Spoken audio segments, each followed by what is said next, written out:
अस्सलामुअलैकुम।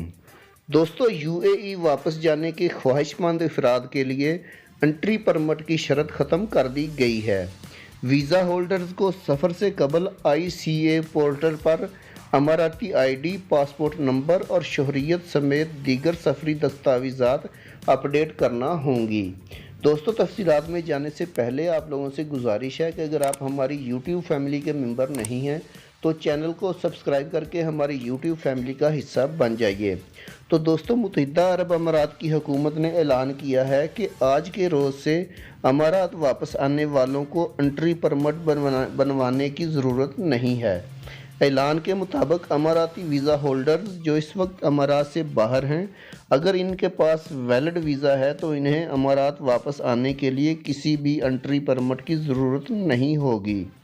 इससे पहले आईसीए की जानिब से वापस आने के लिए एंट्री परमिट हासिल करने के लिए जो शराइत आयद की गई थी वो ख़त्म कर दी गई हैं, जिसके बाद अमाराती रियासतों Abu Dhabi, Sharjah, Ajman, Ras al Khaimah, Umm al Quwain और फजीरा के वीज़ा होल्डर्स अफराद एंट्री परमिट के बगैर अमारात में दाखिल हो सकेंगे।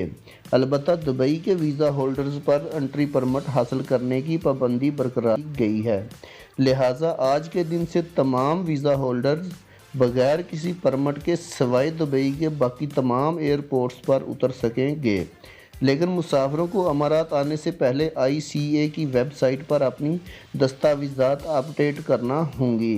दस्तावेज़ात अपडेट होने के बाद वीज़ा होल्डर्स को मुस्तनद लेबॉरेटरी से अपना पीसीआर टेस्ट करवाना होगा।